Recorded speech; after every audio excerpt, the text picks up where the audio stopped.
Hello, this is Name Your Game, a video game podcast brought to you by SharcTank.com. That's shark with a C. Each episode, we have a new guest with us so we can talk about their favorite games from the past and present.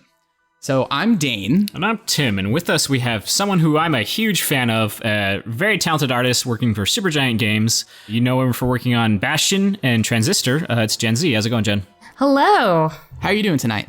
I'm doing great. Thank you for having me on the show. Oh, of course. Definitely. Thanks for coming. Yeah, thanks for coming, for sure. So we have a question we ask all of our guests. It's the first question, and yes, I know. It's a big question. It really is, though. What is your favorite video game of all time? Oh, that's so hard. It is. It is a hard question. So what we tell everybody is that just... What's a game that you love and you love talking about? Okay. Yeah. You know what? I've already got it. Anything. It's fine. Perfect. I said it was hard, but I was actually lying. This is so easy. It's Final Fantasy Tactics. Oh, that's a new one. I was expecting a 6 or a 7, maybe an 8. Yeah. Tactics. Oh, well, actually, no. My favorite Final Fantasy of the numbered Final Fantasies is actually Final Fantasy IX, and I love it, and I sing its praises to everyone. And I think it was very undersold. Totally. Oh, it totally was. Which is really too bad, but I love that game. But Final Fantasy Tactics is the game I keep going back to whenever we're developing games, whenever I think of inspirations for why I want to make things or why I want to make something look a certain way. It always goes back to that game. It's actually kind of horrible. I start to feel like I'm just a broken record at work because I'm in Final Fantasy Tactics. Everything is in Final Fantasy Tactics. That's awesome. I mean, hey, there are plenty of worse games that could be, that source of inspiration because Final Fantasy Tactics, I mean, is fantastic. And especially the art in the game, the art direction, I love it. I love it too. What about Tactics exactly makes you love it so much? I think it's a couple things. I love turn-based strategy. I love being able to take my time and kind of plan out the optimal strategy, kind of min-maxing everything. I find that to be really fun. I also love how story-driven and character-driven it is. Yeah. I love a good story. If there's anything that is a requirement in almost every game that I like to play, it is a good story. The art, doesn't matter. The gameplay even, I can suffer through it. If the story's great, then I can keep going. So the other thing I really love about it is, of course, the art direction. Akihiko Yoshida, who I was actually not familiar with at the time when I first played it. The first time I saw Final Fantasy Tactics, I was not actually playing it. I was watching my brother play it. We had gone to Hong Kong because we would go there every summer for vacation to see family, and we had picked up an illegal version.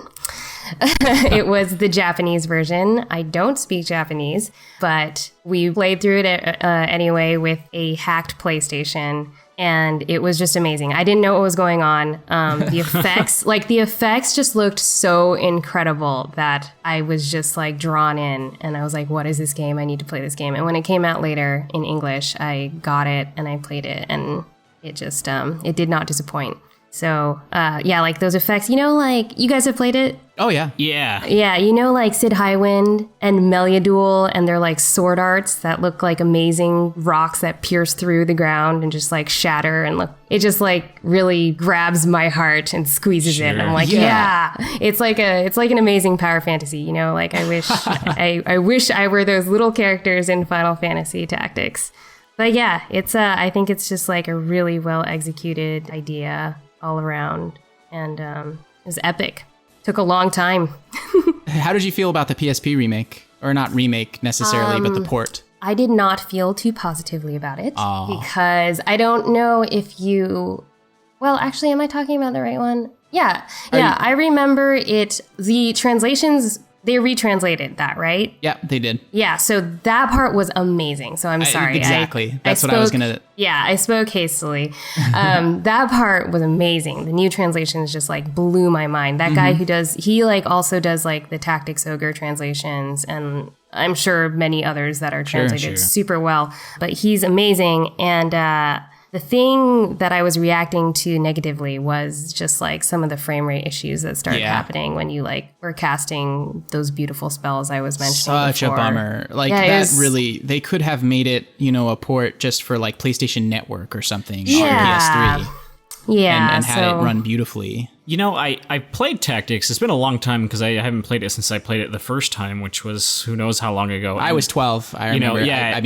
And I think I've spoken to you about this game before, but I remember it visually, and I really remember the combat, but I don't really remember the story. Yeah. And I wonder if I went to the PSP version that had better translations. I wonder if that would kind of fix that for me, because for me the story wasn't memorable at all.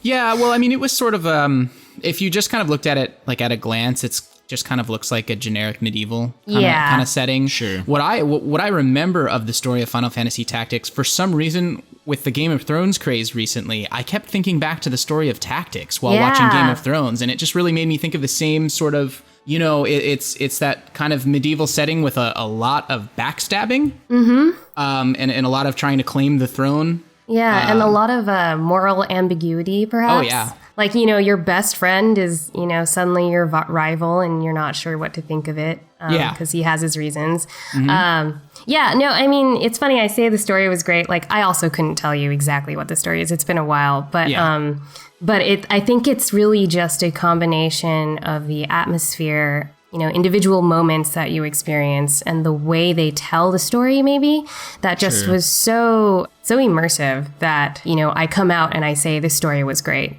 even though I can't really tell you the details. I think that happens a lot with me.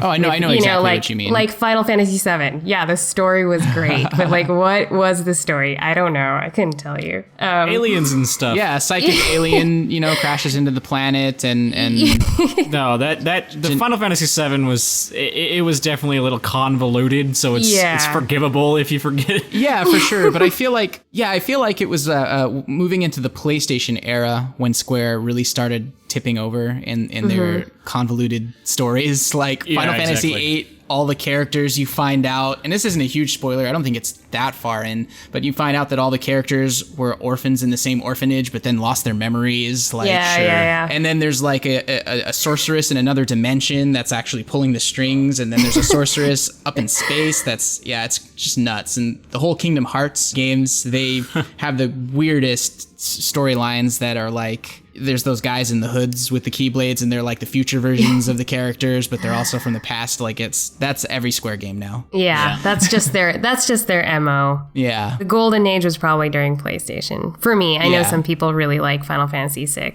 Yeah, Final Fantasy VI is awesome. I feel like I really only played it really good when I first found it, like right around the time I played Chrono Trigger and those other games and Secret of Mana, and I feel like I've forgotten a lot about it because then I moved right into Final Fantasy VII and was sort of spoiled. Right. I know 6 had the part where she the main character, she turned into this weird being that flew around.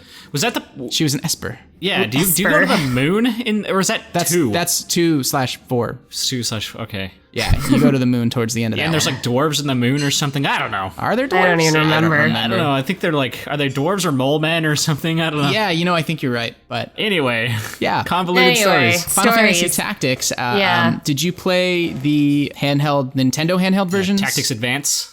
I did. You know what? It didn't grab me quite as hard as the original did. Me either. Probably just sequelitis. I feel like they did too much different with those ones. Like the judge and the rules and that kind of stuff. It felt really restrictive, which is I agree with that. I couldn't take the story seriously because the original Tactics on the PlayStation had this really dark story in medieval times, and then on the Tactics Advance it was you're a bunch of kids reading a storybook and you get sucked into it. Yeah, just the setting was just less compelling, I think. Yeah, and they still called it Ivalice, except it was the new version of Ivalice from Final Fantasy 12. Yeah. And I just thought, that's weird. They just took a world that already existed and made it completely different. Yeah, well, welcome to X2. Yeah. And 13 too. That's their thing now. Have you seen the trailer for Final Fantasy 15? Final Fantasy 15. I know, it's a big Am number. I allowed to look things up like while we talk? Yeah, go for it. I hope you can't hear my what I will tell my you, computing. It's ridiculous. It's like 4 guys that look kind of like Cloud driving around in an Audi convertible. Yeah, I'm sorry. This was I thought this was like Agito or something. Or No. they like because they were making 3 different Final Fantasy 13s there's like Type 0. Yeah. Oh, yeah, there was 13, 13-2, and 13 Lightning Returns. Yeah, I saw this trailer 2 E3s ago or something. I don't know. They showed one a while back, and it looked, the first gameplay trailer they showed looked actually pretty awesome. Mm-hmm. I didn't know how to kind of interpret what was going on. Like, I wasn't sure what the gameplay was like. It kind of looked like an action RPG, but maybe not. Like, kind of Uncharted-y, like climbing around walls and doing sweet warping around with your awesome swords. The warp sword. Yeah. Yeah. I mean, they know how to attract my eyeballs. So yeah, well, that's excited. the thing that they've managed to hold on to, though, is their art, their graphics, just everything related to visuals that they do is just jaw-dropping and breathtaking. Yeah. Like, that's really like the best part of 13 was Yeah. everything visually, despite the fact that the gameplay was kind of not so great. The characters were really boring. Other than Lightning, the characters. I really liked Lightning. And Lightning, oh gosh. It was such a waste. I mean, I played through that whole game, and Lightning was so cool. Yeah. And I wanted, like, you know, I loved hours. her, but the game wasn't even about her, you know? No, not really. It was like about her sister. I just like ended up being less interested in the story about, you know, her sister's love life versus, you know, her own, the character that I'm playing. Yeah. You know, other than the MMOs, I haven't played a Final Fantasy past X or the first 10. And I'm kind of happy about that because I've never heard a good thing about the new Final Fantasies. Like, not, okay, I've some heard people good really things. I haven't heard, like, in general that it's good. You know, I haven't heard that the games are good. I heard that you have to play 13 for like 20 hours before you really get into the plot, and I'm like, ain't nobody got time for that. Yeah. Ain't nobody got time for that. It does seem like everything after maybe 8 became more of like a cult following kind of status, as opposed to like 7. Big ass cult. Well, no, like 7. It is a big cult. 7 was enormously popular all around, widespread. Oh yeah. 8. Still pretty good. A lot of people didn't like that it wasn't 7, but 8 was still pretty popular. And then 9, I feel like fewer Final Fantasy fans really got into 9. Speaking of 9, what do you like about 9, Jen? Oh gosh. I'll just say the exact same things that I said about Final Fantasy Tactics. Well, I can tell you what's interesting. Yoshitaka Amano did it. Yoshitaka Amano did it. And it's really interesting. I get a lot of people, not a lot, but frequently enough to mention that a lot of people seem to think that I'm very influenced by Yoshitaka Amano, which is really funny to me, though it's probably in part, like partly true. I actually am not like super compelled by his work, though I'm certainly really, I love some of his contemporaries. I can't think of their names right now, but one of them is the Saga Frontier artist. Oh, okay. I forget her name. But yeah, and what's interesting about that is that I hated the Final Fantasy IX character designs. Sure.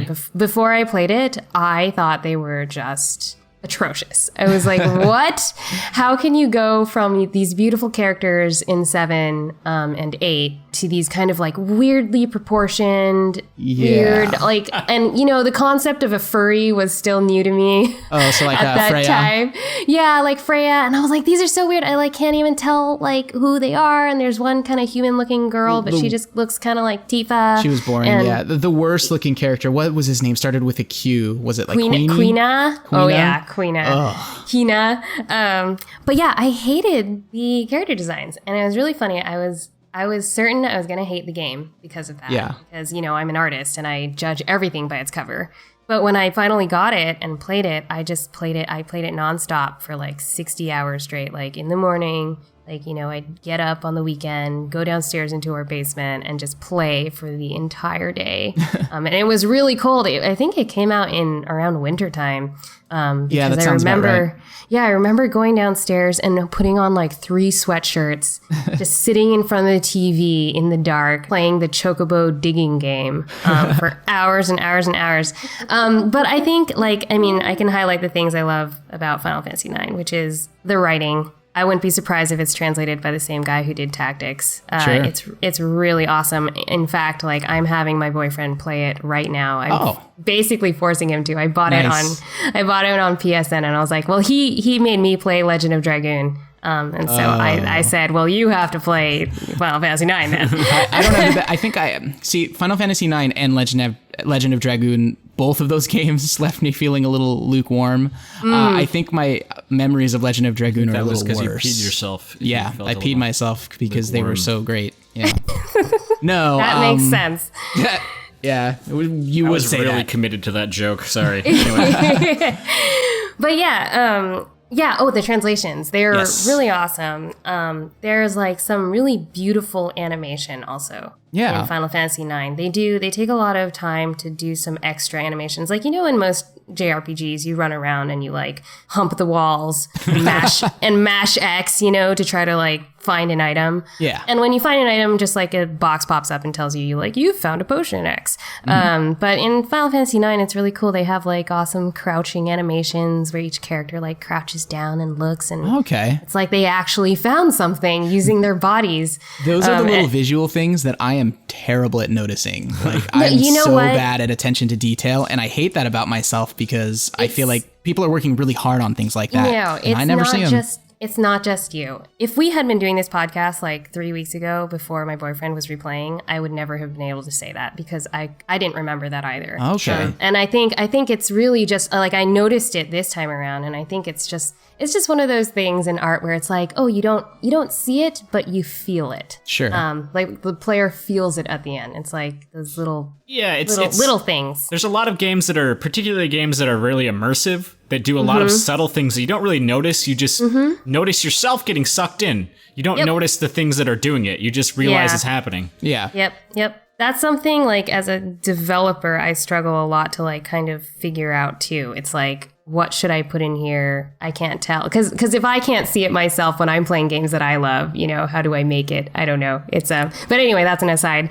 No, I mean, I love hearing stuff like that. It's fascinating. The last thing about Final Fantasy IX that I love is the music. I think it's the best. It's the best soundtrack. Going of to all say Final music. I mean, I don't really have the best memories playing that game, but the music, I've listened to the soundtrack many, many, many more times than I've paid attention to the rest of the game. Yeah, it's fantastic. I love you for doing that. I never played 9, so I'm not familiar with the music. Of the vocal tracks, the lyrical tracks in the Final Fantasy games, Melody of Life is my favorite, definitely. And it's funny. The other day, I just went up into my room, and my girlfriend was sitting there using her computer. I sat at my computer and was like, I have a very specific song stuck in my head.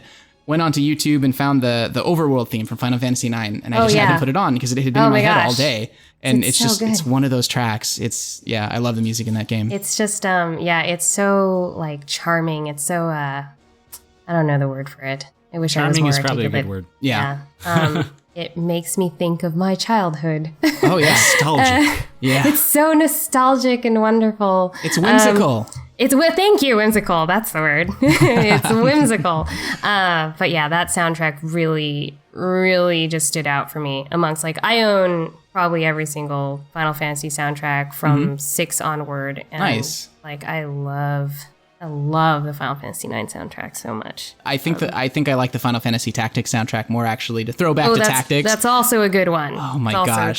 When I'm at work and I just need to crunch through work, I'll just go onto YouTube and just pull up the Final Fantasy Tactics full soundtrack. So it's basically like all 3 hours of the game's music back to back, And I'll just listen to the entire thing just to... But anyway, so I wanted to ask you, if Final Fantasy Tactics and to some extent Final Fantasy IX both are games that you just absolutely love and remember from your childhood, is there a game or a series of games that has come out more recently, maybe within the last 5 years or so, that has given you sort of a similar feeling, just something that you've absolutely loved and stood out more than a lot of the other modern games? You can't say Bastion or Transistor. Oh gosh, those would be at the bottom of my list. That's what everybody says, because he always says that, don't pick your own game, and they're like, why would I pick my own game? Ugh. I disgust myself. Yeah. No, that's an artist it's funny. for you. Yeah, developers, they just like, you just have PTSD, you know, from the thing that you just made. You're like, oh my gosh, I don't want to see anything about it. I don't want to talk about it. Yeah. Like for our previous episode, we spoke with Nick Wozniak, the pixel artist for Shovel Knight and Yacht Club. Oh, cool. And yeah, same story. He was just like, oh, I'm sick of Shovel Knight. Like, the honeymoon phase is over. Yeah, move on. Yeah.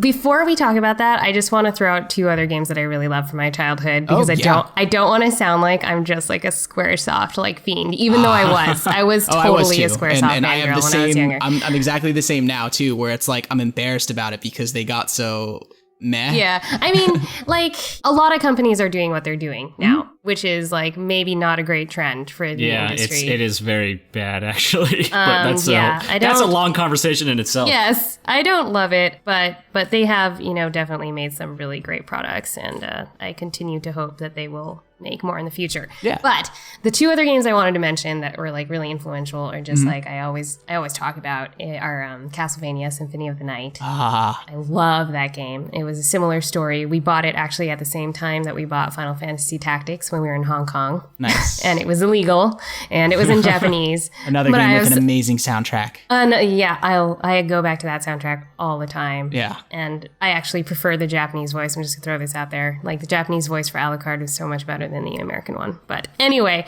The original's always the best. Yes, it's true. Speaking of originals, I also really, really love Metal Gear Solid. So that was another like really influential one for me. That's weird. You're alone on that one. What? Wink, wink. No, I'm joking. No. I was like, oh my gosh. Am I a crazy sorry, girl? you're suddenly entered a bizarro world.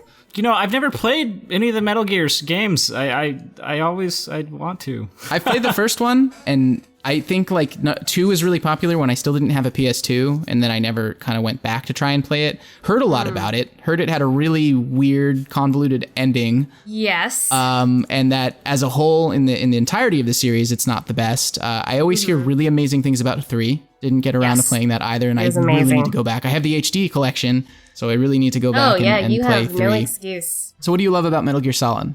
I love sneaking games, and I love the weirdness. Yeah, definitely. That Kojima puts into his games. I love seeing that kind of personality. And so that stuff was all just really cool to be. Solid Snake was just like a badass too.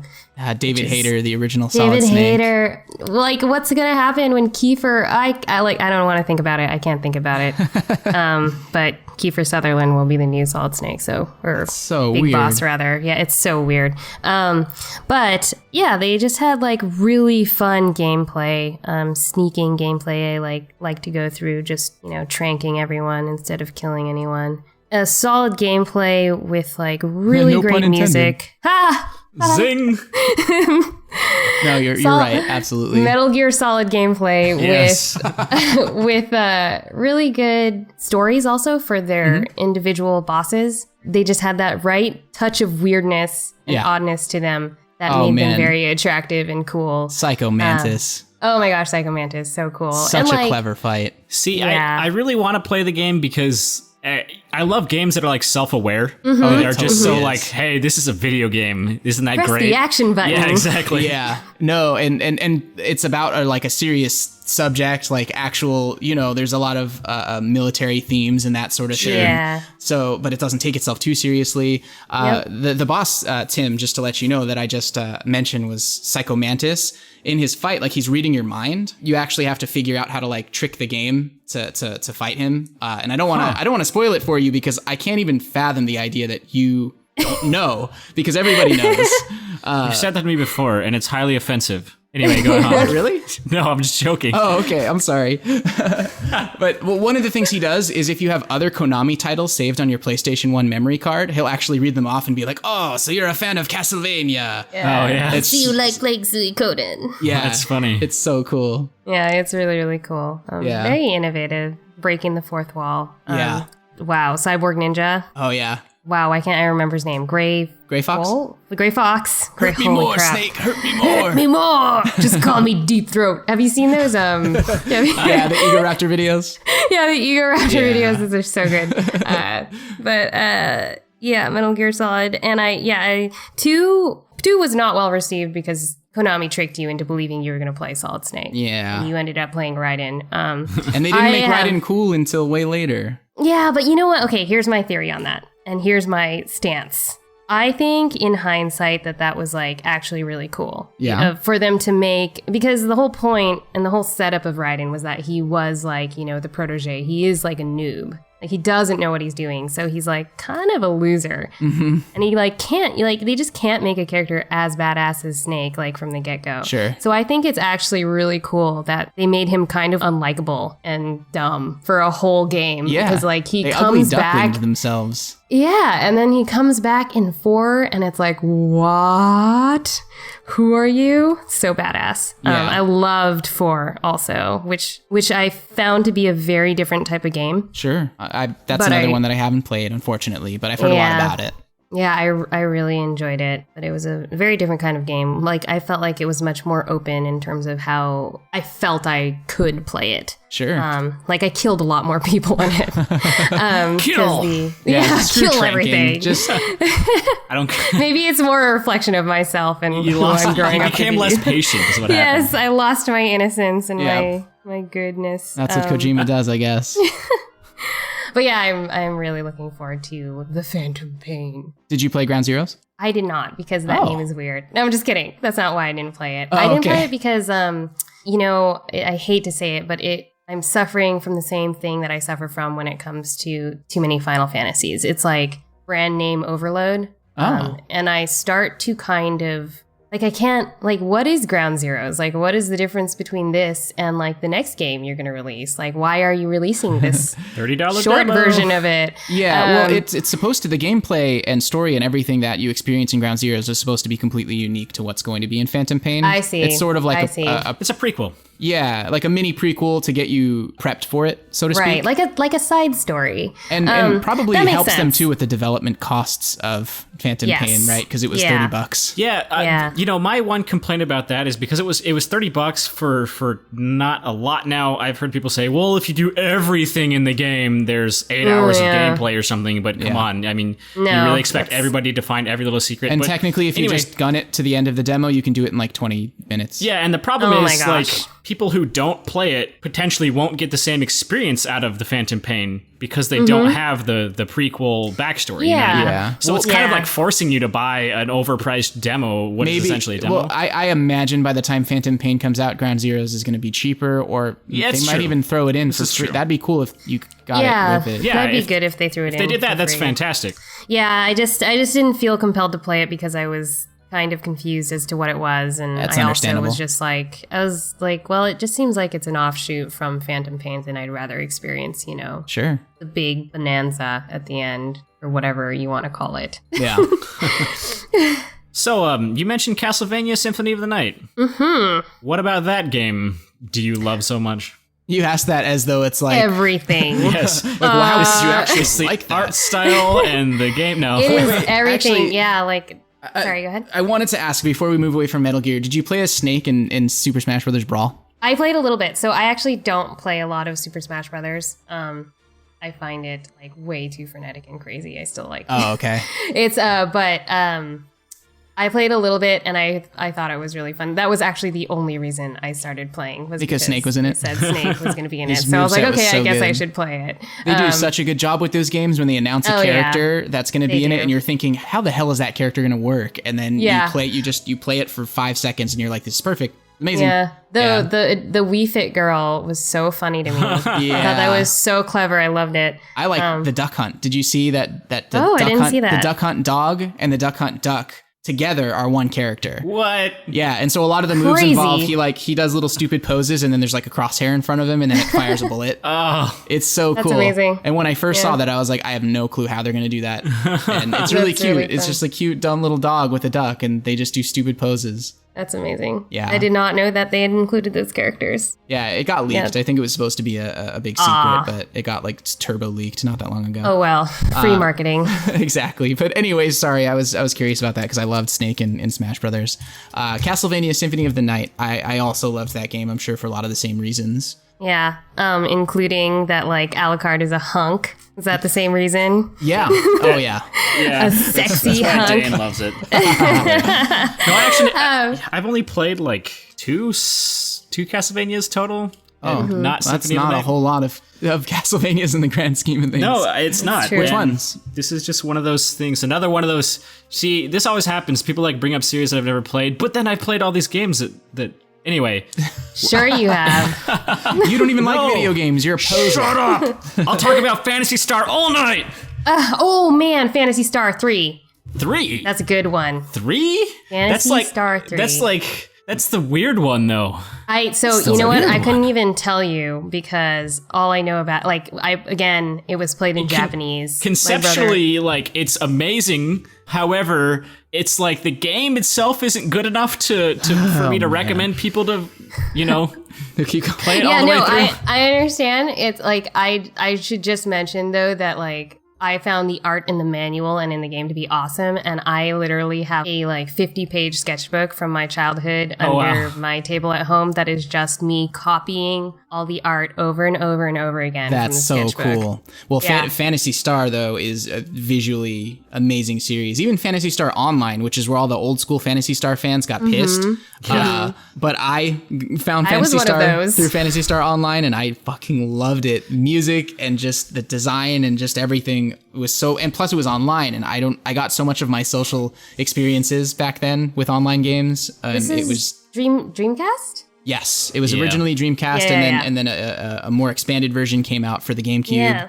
Eventually, it came out on PC, and it was a really good port. Yeah, Or like DS ones too. 4. Yeah, there 4 are. was the crown jewel, though. 4 was Fantasy really Star great. 4. Yeah, Never played But it. anyway, I think people believe that you're a legit gamer now, Jen.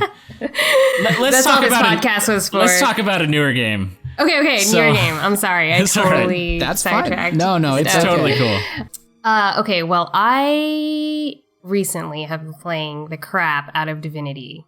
Divinity, Original Original Sin. I haven't Yeah. played it yet, but I. It reminds me of Dragon familiar. Age. It looks kind of like Dragon Age, Yes, right? so Yeah. it is. The thing about it that I love so much is it reminds me more so than even Dragon Age did of like old BioWare games. Okay. I loved playing Neverwinter Nights, Icewind Dale, Baldur's Gate. Like, I Sure. love those games. And this game just reminded me a lot of just like the feel of it. I don't like, actually, I'm really bad at articulating why. But I think it's just like it's funny because the characters you play as are not even, they're not as fleshed out, say, as like Erebeth or like someone in Neverwinter Nights. Yeah. Sure. But something about the whole setting and the amount of polish that they put into the game and like the sheer amount of stuff you can do and the openness of where you can go, all of that just like, it's just like a really convincing and wonderful fantasy world That's that awesome. I love. And it's also, it's also a turn-based strategy RPG, which I was again, going to love. ask about that because I was under the impression that it was more of like an ARPG, like an action RPG. But is it more turn-based then? Yeah, it's totally turn-based. Oh, okay, So it's turn-based and it has this like element of just like friendly fire and elements interacting. I don't know if you've played Magicka. I played Magicka. Yeah, I've played Magic Okay, as well. so you know how like really crazy things can happen in that Yeah, game when if you you're like not cross careful. the streams, you know? So this game kind of has some similar elements where like you have a pool of poison. If you accidentally like throw a fireball at it, it's going to explode everything in the vicinity. Nice. If you're standing on like a pool of water, if someone uses a lightning spell on you, then it's more likely for you to get stunned. That's cool. It's that kind of stuff. And there's like friendly fire, so you can destroy your own team like really easily and very surprisingly in like one turn. And it happens to me all the time. And it's just awesome. And you can also like, kill 1 million enemies in one turn without really knowing how you did it. But it feels great. But That's yeah, so always it's fun. like, it's super tactical. And it's fun. Yeah. It's a little like hard to kind of get into it first Sure. because there's just so much stuff to look at, and your character building is one of those more complicated things, as it always is with Yeah. these kind of games, I think. But I think it's well worth it. I've played like 50 hours, and I don't think I'm halfway through yet. I So. don't think I've heard my anything gosh. bad about it. Like, Yeah, I mean, everything I I've keep- heard about it has just been everyone saying it's amazing. So I'm really Yeah. excited to play it. I played the previous game in the Divinity Divinity series, which was like a weird hybrid RTS. It was just this weird thing. But I'm excited that they went back because the original Divinities were RPGs. So I'm glad that they went back to their roots. My creative director, Greg Kasavin, I think he tried to like give me the old Divinity game for me to play. Yeah, and the I old never ones got around to it. They are ARPGs like Diablo-ish. Yeah, but yeah, I haven't played any of the older ones, but this one is great. Yeah, it seems like Divinity Original Sin is to, Baldur's Gate or Neverwinter Nights the same way that Wasteland 2 is to the original Fallouts, if you're familiar with Wasteland 2. Yeah, and I really want to play that because I love Fallout 1 and 2. And I have been playing the Shadowrun Returns, Dragonfall, that just, the director's cut just came out. Yeah, Mike McCain, right? Yes. Yeah, he was on our show. Yep. Yeah, I took a college course with him. Oh, there you go. We took a 3D class together. That's actually how Brandon's brother knows both of us too. So we were all in the same class together. He TA'd my 3D course. So very cool. That's awesome. Yeah. His stuff is great. We're big fans. Yep. Yeah. It's awesome. I got Dragonfall, but I have yet to play it because I'm still trying to dominate the land of Divinity. Yeah. If you move over to Dragonfall from Divinity, it'll feel very familiar. It's just a cyberpunk version, and it's really cool. Very just atmospheric and dark, but it's gripping. It's really fun. That's awesome. Well, I can't wait. I am excited to play that. I'm just trying to like finish games, It's like that thing it's impossible. That's so hard, I know. Was there ever a time where I finished games, or is that just a dream? I know, it's crazy. Let's see, other games like Witcher 2. I don't know if you guys have played that. I've played a little bit of the first Witcher, and I've heard really good things about the series as a whole. I know everyone's really excited for Witcher 3. I know, what is it? It's Poland, right? Yes. Sorry, this is an aside. At PAX, they were demoing the Witcher board game. Fantasy Flight, who made the XCOM board game. So now you'll have to show a little interest in The Witcher if it's a board game. No, I don't have to. Yeah, you do. You've played every board game on the face of the earth. No. Oh. Liar. We have like more board games here in his board game room than like in Uncle's games. That's so awesome. I wish. I don't play enough. Then I would have less money. Yeah, I'm exaggerating, but The Witcher 2, I know that the president of Poland gave Obama a copy because like that's how important that game is to that country, which is ridiculous to me, like absolutely crazy. Insane. That is really I had no absurd. idea. Yeah, that's absurd. I love it. And he brought it up recently and was like, "No, Poland, I'm sorry, I haven't played it yet." More's too busy pity. shooting hoops. Yeah, anyway. That's too bad. That's too bad. The Witcher 2. I mean, that game is like. It is like 3D realistic fantasy at its best. They did such an amazing job with whatever tech they're using to just make such a believable and immersive and beautiful world and characters. Yeah. The best part about that is how unique it feels to play. It doesn't feel like it's built off of any engine that we're familiar with. Like when a lot of AAA games are coming out at the same time, a lot of them are sort of built off of the same engines and you lose that sort of individuality. And The Witcher 2 just felt like so different. But I think the upside of that is that you have like it feels familiar. Yeah. So it doesn't it's easier to just kind of step in and everything feels... And it's also easier to develop it's comfortable, on it. It's easier for the developer side too. Exactly, yeah. But still, when you take the risk of something like The Witcher 2 and it pays off, it's an awesome experience. Yeah, exactly. Yeah, I am very happy. I mean, they seem to be doing well because they are making a million games like Cyberpunk 2077. I haven't heard of that. Right? Oh, it's another game that CD Projekt is working on. They announced it like a year or two ago, but I don't know. Somehow just completely missed it. Yeah, worth checking out. I think it's almost certainly a remake of the old game, which I know hardly anything about, but many other people know much about it. So sure, I think it's popular. But yeah, they're making more stuff, Witcher 3. So that's really exciting. Definitely. The character is cool, and it's based off a novel, or a couple of novels, and I went and read the series after, and it was pretty awesome. And that's great because it is sometimes difficult to get into the stories in video games because they have such subpar writing, I should say. But when you have one that's based off of good source material, it's definitely going to be immersive and whatnot. Yeah, it's immersive. It's a little like because I didn't play the first one, so there was a good chunk of the story that was kind of missing for me. But I think they went over it well enough that it wasn't distracting, and I was still able to immerse myself. That's but in the end, it was like. Yeah, it was still like vague enough that I did feel compelled to go out and seek those novels afterward because I just wanted to know more, which, I think that's a super positive thing. Definitely. I think it's wonderful. Like, I love reading, so. I need to do more of that.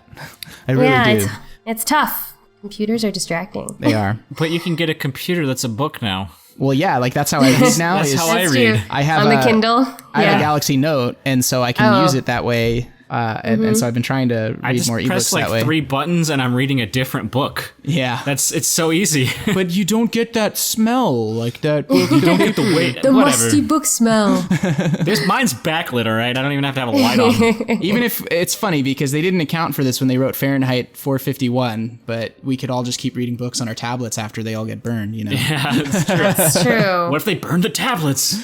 Oh, no. What now? Amazon will just make burn-proof Kindles. Yeah. Fireproof. It's called a Kindle. It's called a Kindle. That's Fire. true. It's called the Kindle Fire. Oh, it's a sign. What does it mean? This is some Illuminati bullshit. Oh, God. We're going to get assassinated, you guys. Okay. So we have talked about your favorite games from the past and the present, as we so promised in our introduction. I'm sure if some of your fans are listening, they probably would like to hear about your work with Supergiant Games. So it might be worth, talking about Bastion and Transistor. Yeah, or how about we just talk about how you got started in the gaming industry? Did you start going to school for animation with the intent of getting into the gaming industry, or did it just kind of work out that way? It was neither. Oh, well. I did not go to school for animation. Well, you said you were in an animation class, so. So yeah, I took, so that part is true. I wanted to make video games after I played Final Fantasy VII and realized that an artist is something that video game companies need. Right. And regularly employ.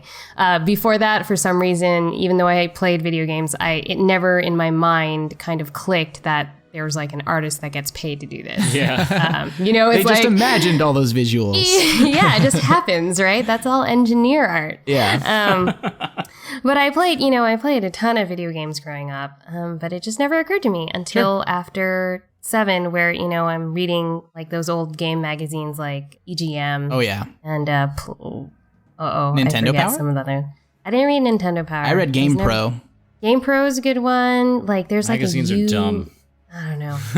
There's anyway. I remember Game Pro and EGM. Those are really the only two that come to mind. Yeah, and there's a lot of, awesome art they put in there suddenly. And I was like, what? This is a job. I can make money doing this. Yeah. Because I liked drawing a lot. Sure. And so from that point on, I was like, you know what? I'm gonna make video games. And when it came time to actually study or something in college, I decided that it might be better for me to get a technical degree in the case that the art thing didn't work out. Sure.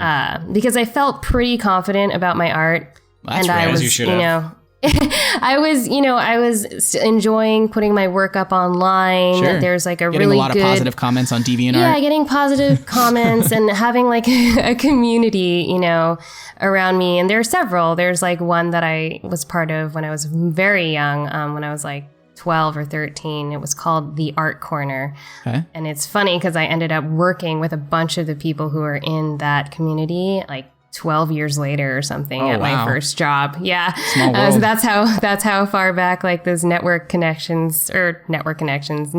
can get you. Sure. But yeah, so there are those communities and I felt like I was learning and I was improving on my own, and I got some advice from some people that, sometimes art school can actually maybe ruin an artist. Not ruin, but like it can change an artist, and it definitely will change you in some way. And that like, if you're already feeling positive about what you're doing, maybe you should just continue to proceed as a self-taught artist.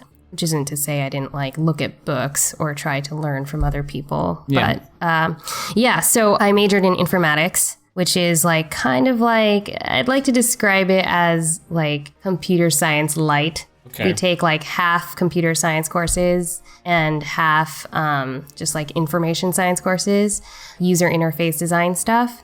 It was kind of like that, and the idea was that, if for some reason I can't find an art job, at least maybe I can like do UI design for video games. Sure. or do the engineering side for video games, because I just really love video games and I want to make them. Yeah. And so that happened. I came out of college and I was able to get a job immediately because, as I mentioned before, I was still quite active in the art communities throughout college. Sure. And the people that I had started drawing with back when I was like 13 had actually had friends who started a company called Gaia Online. Ah, okay. Yeah, so they're doing pretty well for themselves at this point. They're doing pretty well, yeah. So the founders of Gaia Online, basically, you ask your friends like, oh, do you know any good artists? And they just recommend people. And I ended up being one of the people who was recommended. And That's awesome. I went and interviewed, and it was funny because like I had talked to some of these people online 12 years ago. And I finally met them face to face, and it was crazy. Oh yeah, no, I know that. It was experience. the internet friend experience, right? But it was awesome, and I worked there for 3 years. And I had no clue you worked for Gaia. That's crazy. Yeah, it was awesome. While it lasted, sure. There was some, there's always towards the end, it got a little dicey. I think that almost every company who has more than, say, 50 people, you start to really feel the inability to make a difference. Yeah. Or express yourself in a way that, is going to actually be heard. Sure. Yeah, and there's always communication issues. I mean, there's politics, there's communication issues, politics. There's it's all horrible. Yeah, exactly. So towards the end, I was getting a little, I was ready to kind of move on, and it just so happened that one of my coworkers there, Alex Ahad, I don't know if you're familiar with Skullgirls. I am. Okay. Yeah. So he's the creative genius behind Skullgirls. Nice. He has been working on it for 10 years or whatever. And he'd always be working on it after hours at Gaia. It was so funny. I'd turn around. He had the cubicle behind me, and I would turn around and he just he draws in this way where his nose is touching his paper basically. Oh, wow. And he's just crazy, pressing his pencil into the paper, just stabbing it. But he's crazy. He's an awesome guy. Maybe you can get him on here. Maybe. Yeah, Skullgirls is great. But yeah, okay, I'm going to go into this. It's a little convoluted, but bear with me. Okay. Amir Rao, our studio director, has this group of best friends. One of them is an artist and went to school with both the narrator for Bastion and our audio director, and also Alex Ahad, who is the Skullgirls creative director. Okay. So when they were looking for artists on Bastion, they had a playable prototype ready. They asked, they asked their art friends for recommendations, and eventually Alex recommended myself to them. And they reached out to me while I was working at Gaia, and they were just asking if I was interested in doing some contract work for them. And specifically, this project was to create a tile set for the Bastion in Bastion. Sure. And they had sent me a prototype video, which I found to be pretty awesome already. They had a bunch of the gameplay stuff already. They had another artist work in there because at the time they were working with a bunch of contract artists. So I actually had some competition, sure, if you will. But yeah, so the thing, I almost said no to this because a lot of artists, when you get to a certain level of fame or popularity or whatever you want to call it, you start getting a lot of invitations to do pro bono work, sure, or, do you want to start this video game with me or do this graphic novel with me? And a lot of those are just they're flaky and they fall through and you can lose a lot of time to it. But in this case, they did one very important thing. They name dropped the studio that they used to work with, which was EA, which is hilarious. But they name dropped EA, but specifically name dropped that they worked on Command & Conquer Generals. Oh, snap. And I freaking loved Command & Conquer Generals. Generals is great. It was such a great game. And so I turned to my boyfriend and was like, oh my gosh, these guys worked on Command & Conquer Generals. I got to work with them. That means they're real, right? They're real. They're legitimate, right? And so, but they were also paying me. I should mention that. Sure. so they were real. They worked on Command & Conquer Generals. They're paying me. So I took the job, and over the next, month or two, I produced a tile set for them. And they kind of let me have free reign on everything. They just said, hey, just draw what you think looks right. Wow. Yeah, and that was really cool. And the nice thing is that the project I was working on at Gaia was actually also an isometric. So I had kind of learned, I'd gotten my isometric chops from Gaia, if you will. So I felt pretty comfortable going into Bastion immediately. So after a while, like, after a couple months of working with them, they asked me to join them full time. And I was ready, to leave the nest of Gaia and move on. So it was kind of perfect. Yeah, and that's since then, really I've cool. just been working with them. Sounds like it was meant to be in the sense that you went from an isometric onward and just like everything really worked together. Well, it's kind of crazy, right? Because like I never imagined that I would just be drawing isometric environments like for the rest of my life. Right? not to say that's what's actually going to happen, but I didn't think it would play such a huge role in my art repertoire.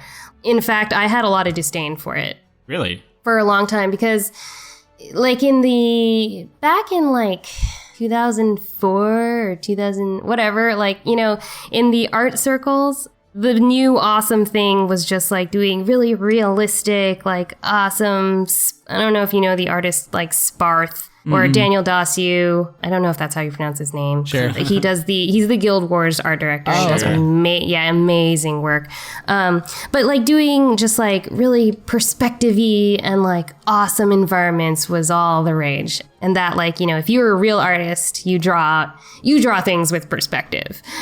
Sure. But isometric does not really have that. And so I had some disdain for it. And it was like the learning curve for drawing isometric is interesting. It's like actually surprisingly difficult to draw something isometrically at first, but then you kind of get used to it. Like you have to trick your brain into doing things a certain way because isometric seems interesting because it's almost like you're constricted, but at the same time it kind of gives you some freedom because you don't have to worry about certain angles, Yep. Yeah, it's just just like I think video game production art in general is just all of it is problem solving. Sure. Like it starts with an idea and what you want to make, but at the end of the day, the innovation and what comes out the other end is just like it's all from problem solving. It's like, well, this is what I wanted to do, but I couldn't because of this restriction or this constraint. And so this is what I've ended up with. And more often than not, the thing you've ended up with is like pretty awesome and like appropriate to what you're trying to make. So it's just part of the process, I think.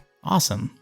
I was curious if there is anything about potential ideas for your next project that you would be allowed to or comfortable to talk about. Anything at all that you can share that you think, might be interesting to someone who's a fan of your games. Unfortunately not. Nothing at all. We're still wrapping up Transistor things, kind of taking it easy, unwinding. I mentioned this to another person who interviewed me, but it's like after working on these kind of projects, I always find myself to be kind of like a sponge that's just wrung completely dry. Totally. Creatively.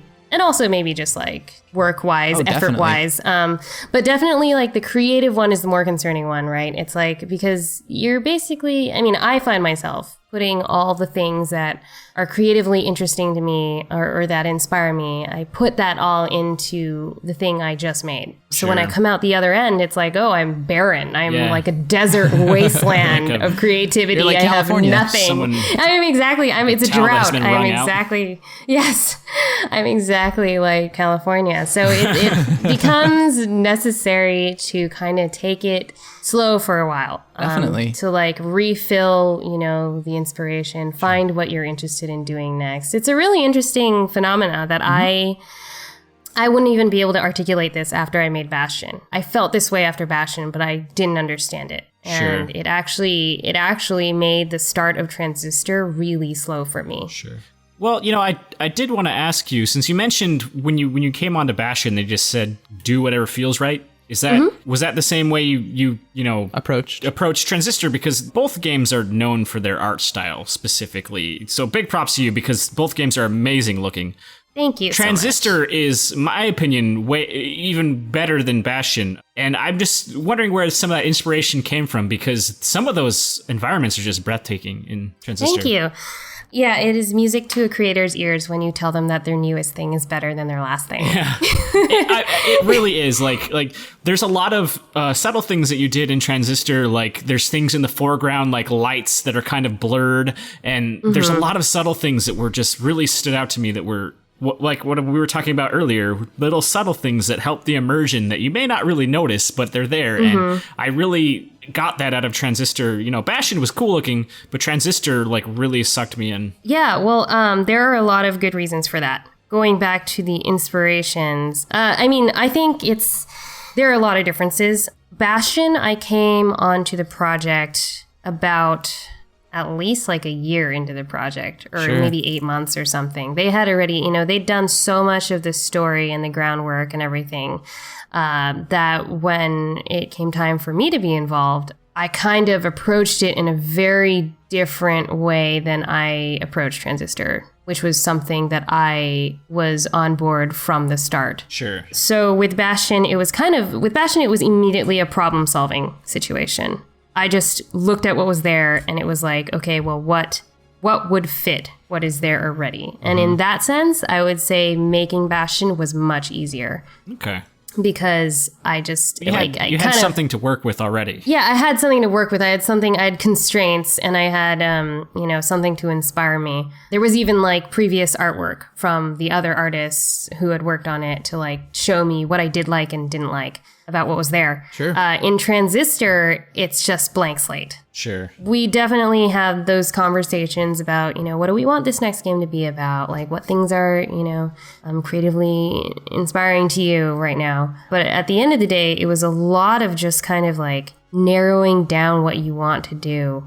It was really different in the sense, because of the blank slate situation, I was really able to put my own personal touch more so than I felt like I did on Bastion. Makes sense. I love Alphonse Mucha, for instance, who is a French Art Nouveau artist of great fame. Sure. Almost all artists will tell you that they love him. I don't recognize the name, but I'm sure if I saw one of his famous pieces, I'd know. He does all these what is amazing art. I forgot. What are art? Yes. But yeah, I loved his work, and I actually didn't looking more. I took his work as kind of like a springboard, and I said, okay, well, if Art Nouveau is the thing I want to do, then where do I want to go from here, and how do I integrate it into this setting that Greg, our creative director, is kind of coming up with, and how do we kind of integrate these two together? And I was looking around at Art Nouveau resources and just going around Google Images, and I found some Klimt pieces. Gustav Klimt. His art is kind of, it almost looks mosaic in a way, right? It's kind of like mosaic. I knew it. I got a reference. How did you know that? Art history. I don't know, from something at some point in my past. That, wow. That just, I was like, Klimt, that rings a bell. I know this. Ding, ding, ding, ding. I wish I had a cowbell because this would be the perfect. Okay, anyway, go on. But yeah, Gustav Klimt, he is also categorized under Art Nouveau, as far as I know. But it was really interesting because I really liked, we already knew we were doing a more sci-fi game at that point. And I was really fascinated by Klimt's use of all those shapes, geometric shapes and repeated patterns. And to me, that kind of just somehow a light went off, and I was like, that just looks like it's appropriate for cyberpunk, if I'm talking about computers and I'm talking about art, this kind of treatment just looks right, and it still has that feeling that I really love. I love making pretty things. And that's a good thing to love. Yeah. I mean, of all the things you can be passionate about.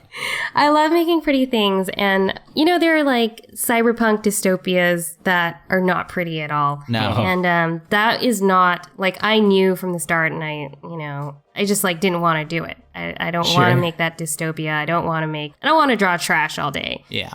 I don't want to draw, crazy poop on the streets and all that stuff. Yeah. Hey, that's not what I want to do. And so I really kind of wanted that more glamorous, Blade Runner, Art Deco-y feeling. I mean, art Blade Runner has some of that gross dystopia too, but it does have some of the more glamorous, opulent kind of setting stuff too. And I wanted to kind of swing it more that way. And so with those two artists in hand, I kind of just went to work and tried to kind of integrate it into something, a more familiar style of my own, whatever that is, a thing that is constantly changing. It's the Z. Everyone's talking about it. The Z. Yeah. Oh my gosh. No, I have no idea what my style is. And I'm comforted by the fact that people say they can recognize it, but I have no idea what I draw. It's a crazy thing. You look at it from a very different perspective than everyone else. Yeah. It's true. It's just creator's syndrome. Yes. Mm-hmm. But so I just kind of moved forward from there, and it became what it became through a series of just like what does work in this engine and what doesn't work. And at the end of the day, I think it was just a much more personal kind of art approach than Bastion, just because I kind of had to play I had to be like an art shaman, you know? Like I have to conjure the art, like, whoa. Spirit. Yeah, exactly. I had to like do a rain dance or an art dance and like hope that something came to me. Well, it sounds like it's worked. Are you covered in tattoos now? I hope so. That'd be awesome. But yeah, so I'd say that's maybe that's one of the reasons why Transistor is more, I don't know what to call it. Impressive? Is it impressive? I don't even want to call it myself. But call it that myself. You should. You really should. Just why pat yourself you like on the it back. better. It is. Yeah. It's amazing. I was just also going to mention that the other reason why Transistor is you may consider it much more beautiful is because we added 2 artists to our team. Oh, and okay. they this is probably the actually the thing that made the biggest difference. But we added the other artists. The other right? artists. Any artist could say that. Humility. Damn it. I was going to make a joke, but it just caught in my tongue. Anyway, go ahead.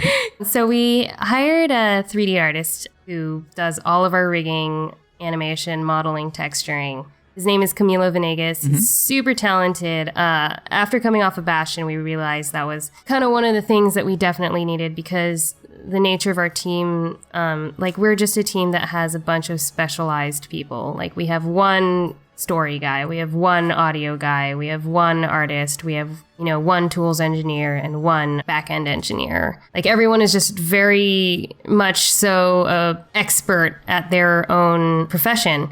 And the thing we didn't have was a 3D representative, even though in Bastion there is 3D work, but it's done by several contractors who are also very talented. But we just wanted someone in-house who could do it all. So we found that in Camilo. He was amazing, and he just made a lot of really awesome, going back to that, the small details you don't see, but you feel them. He's responsible for a lot of that, extra little fidget animations or stuff like that. And then we also hired, halfway through the project, we hired Josh Barnett, who was an artist that I worked with also at Gaia. He's just an insane, genius effects, After Effects, Maya guru.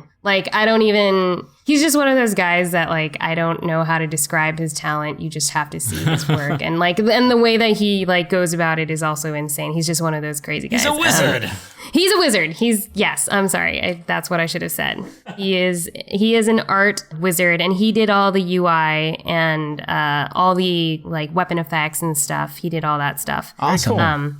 And because of that, we were able to really, get a lot more out of our engine than we did in Bastion. Same thing, there's the learnings from Bastion as well. We had parallax in Bastion, but I didn't use it a lot. In Transistor, because of the desire to have these buildings and stuff, I found myself needing to use it. And because of that, we just improved the feature a lot. Our editor just became a lot more stronger. Yeah. So there's a combination of a bunch of things that hopefully make Transistor a better product than Bastion. Well, from a visual point of view, it most certainly is. And, a lot of people would argue in other areas as well. But, Bastion is also very good. So that's nothing to, Well, thank you. Well, and especially to consider that Bastion is the first game made by Supergiant Games. Yeah. To look at the first game and to have it as successful as Bastion was is still an enormous accomplishment. And then, of course, after its success, to be able to come up with a sophomore product that is even better is it's awesome. So definitely you guys should all be very, very proud, as I'm sure you are. Thank you so much. I mean, we're mostly just grateful.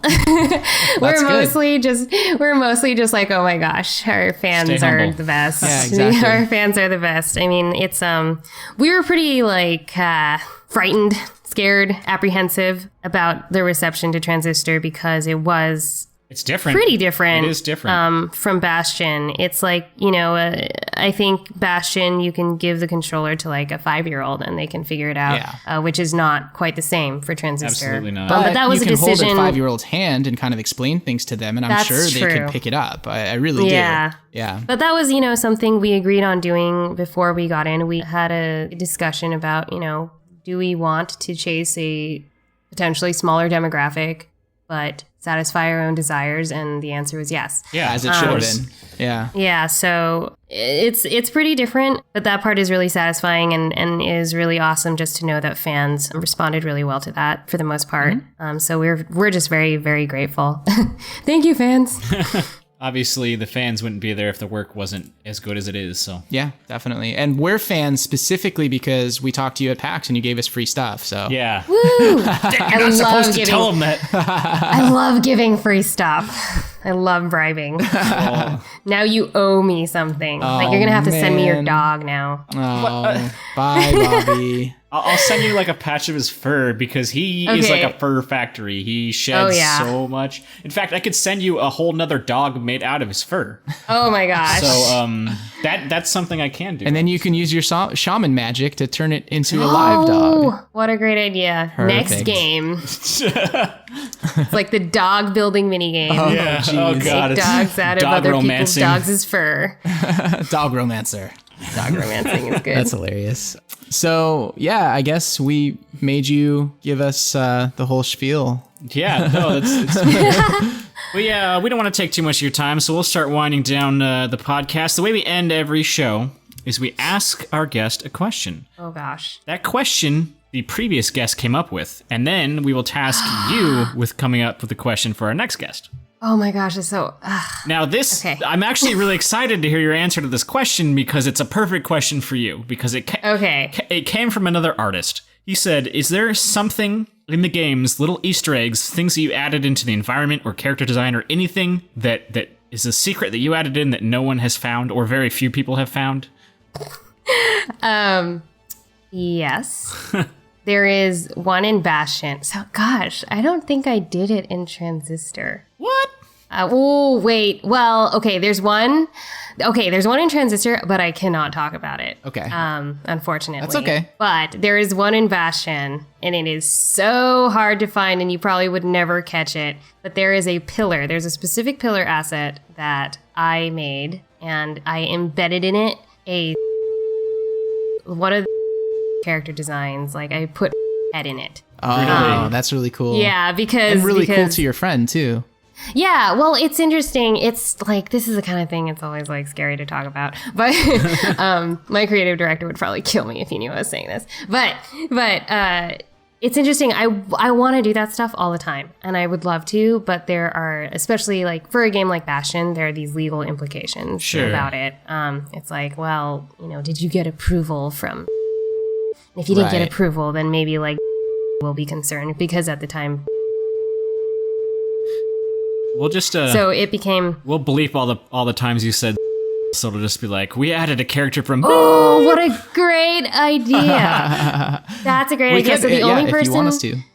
Yeah, because then it'll be like a mystery. Yeah, you should do that. That's such a good idea. Oh my gosh, you guys are pros. I like this podcast. Thank you. Yeah, the only person who knows that is himself. Wow. So okay, yeah. That's pretty funny. He might not even remember. So, but yeah, there is a thing in Transistor, but I can't talk about it. Well, bleep it. It's okay. No. Maybe sometime in the future, definitely. I will be able to talk about it. Yeah, but not today. Well, as an example, too, of the sort of thing, because we. Oh wait, never mind. I won't say it. But okay, so that's a good answer to that question. You need to come up with a question now for our next guest. Yeah. Oh my gosh, right now? It would be we would appreciate it if you could. Dan was a little more demanding than we usually are. It doesn't have to be about games or it doesn't even have to be about yeah. Previous questions have been like, what was the most enjoyable time in your life, or what movie director has never failed you? What there were questions about TV shows and or game questions like if you could take a boss out of one game and put it in a completely different game, which boss in which game? Oh my gosh. Yeah, Andy's shots of Pocket Watch games. Oh, nice. Andy's was my favorite question, and that was what's something other than video games that you're incredibly passionate about, and why should other people be passionate about it? That was a cool question. That is a cool because question. It's sort of You're like, just making this harder and harder for me. Now you can't ask that, but you can draw inspiration from it and say like... take your time, though, honestly. Yeah, no rush. Oh, shit. Yeah, I only have 351 hours and 41 minutes left of disk space here, so... That's amazing. Even like hot dogs or hamburgers. Yeah, I mean, I feel like that's such a lame question, though. I want to come up with something awesome. Well, that's just not going to happen at this point. What we can tell you that might help you come up with something a little more specific to the guest is that our next guest is he makes card games. He's an indie who he makes video games and tabletop games. Specifically, he was at PAX demoing a card game called These French Fries Are Terrible Hot Dogs. Oh, I heard about that. It's indie card game that was extremely fun. He also makes video games, but none of them have come out or anything like that. But his name is Sean Pierre. He's from Philadelphia. Okay. How about if you could banish one video game from existence so that you can make it yourself, which one would it be? There you go. That's a good question. Now, that's fine. Here's the twist. You have to answer that question. Okay, it would be... Wait, do I have to... Is this going on the internet? This is indeed... Oh, gosh. Okay, if it's something that you don't want to say... Because I feel bad about saying it. If it's something we'll say it and then come up with one that's more... Well, I don't actually feel bad about saying it. I'm just kidding. Because it would be the Banner Saga. Oh. Because I would love that, because the art style is my least favorite part of that game. Really? Yeah, it's... I get it. They're drawing inspiration from and everything. Mm-hmm. It's just rubs me the wrong way. So if I saw it with your art style, I'd be like, oh... Sign me up for that. I think he didn't like the facial expressions on the characters. Oh, some of them were just weird, dude. Yeah, I think weird. The art direction... I thought it was quaint. The art direction was really...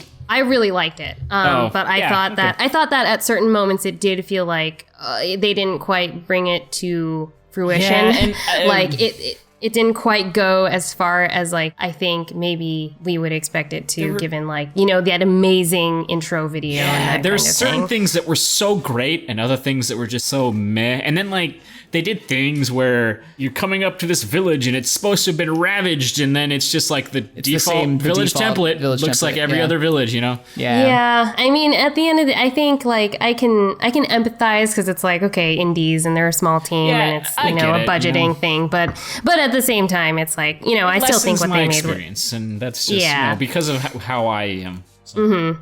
I still thought it was really, really cool. And when I saw the Kickstarter, I was just oh my gosh, I'm so mad, but I'm gonna kickstart this, but I'm so mad. You wanted it to be you. It's I wanted it to be me. I didn't hear about it until it came out, but I was blown away. That game was incredibly good. I loved it. I played it through all the way and just loved every minute of it. Mm-hmm. That's awesome. I played a few hours of it. I actually haven't beaten it yet. Yeah, I played Although the last boss just said she doesn't beat games. It's so not that long. I'm trying. She's put 50 hours in one. She can put 8 in another.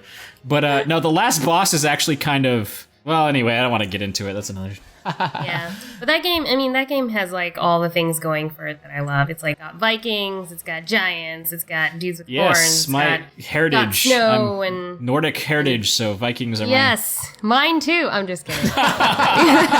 Yes, from the Nordic part of China. Nords. Yes. Yeah, and it had the turn-based RPG element, strategy, and a new take on it too, because he had the armor versus the power, and then your HP was also your attack power, and it was the decision making in that game was so much more in depth than most tactical combat games were. So if you want to hear more about the Banner Saga, feel free to check out our review on Was It Worth It, our video game review podcast. I will check that out later. But yeah, that game, I mean, I'm looking forward to. I hope they have been successful enough to do something else, because I'm sure I enjoy the heart of whatever they're trying to do. Well, typically, for sure. The way I see it is, if a game had a successful Kickstarter and then also sold well, which I'm fairly certain Banner Saga did, it seemed popular. Oh yeah, definitely. Those are just two. There's no way it wasn't successful if they got a whole bunch of money before they made it and a whole bunch of money after they made it. But who knows? I don't know too much about the... Yeah. I don't know really, but here's hoping.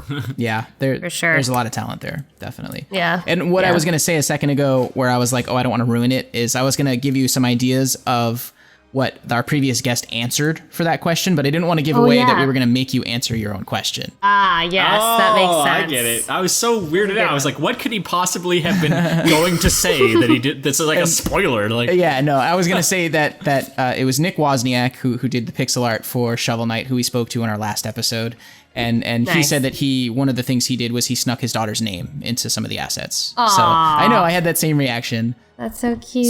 So that's another idea. Like, I don't know if that was something, if you put in any little weird personal things. I did not. We're actually, our studio is like interestingly leery of doing stuff like that. Really? I'm not like, I thought you guys were cool.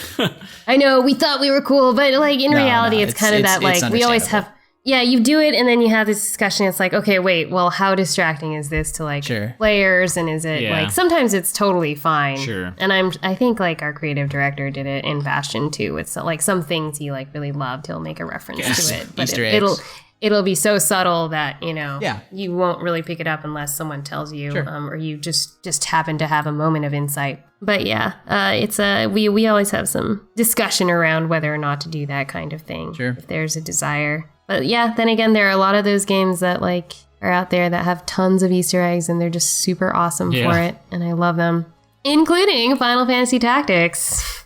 Really? You go full circle. Yeah, well, you can find Ares and Cloud in Final Fantasy Tactics. I had no idea. Damn. Well, Cloud is a character. You go through like a really long and actually kind of complicated side quest to actually get Cloud on your team. You get him out of like a time machine or something.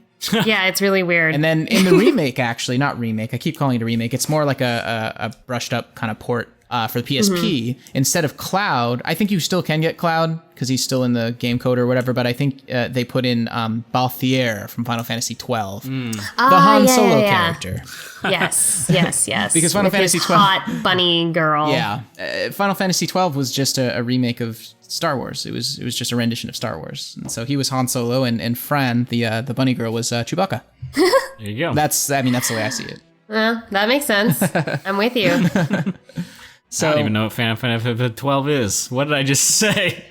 That's why we edit. Tim's getting sleepy. It's okay. I'm always sleepy, man. That's true. So Jen, thank you so much for being on the show. Thanks for answering the dreaded question, and coming up with your own excellent question. And of course, just giving us so much awesome detail about getting into Supergiant Games and talking about Bastion and Transistor. It was really nice to have you on. Thanks for coming. Thank you so much. I had a great time. I hope I didn't do too poorly. Too poorly? My first podcast. No, you were fantastic. You were excellent. It was really fun. Awesome. And I'm looking forward to hearing the answer to the next person's question. Yeah, the question that the next person's question. Yes. The person question answered that thing. Yeah, we get you. So once again, this was Dane. And Tim. And thanks for listening to Name Your Game. We work on several other projects here at SharcTank.com. Once again, that's Shark with a C. We're a nonprofit, volunteer-driven gaming and geek culture site based in Seattle, Washington. We do local convention coverage, Let's Plays, tabletop strategy, and game reviews, among plenty of other things. Like and subscribe if you want to support us in our work, and you can leave feedback either through comments here on YouTube or on our website, or you can email us at nyg@sharktank.com. So Tim, who's our guest next week? It's a indie game developer, Sean Pierre. He recently had a successful Kickstarter for his card game, These French Fries Are Terrible Hot Dogs. All right, that should be interesting, especially because card games aren't really my forte, so... It's okay. He designs video games as well, so it'll be a good talk. Awesome. Well, that sounds fun. Yeah. Thank you so much for listening, guys. See you next time. Bye!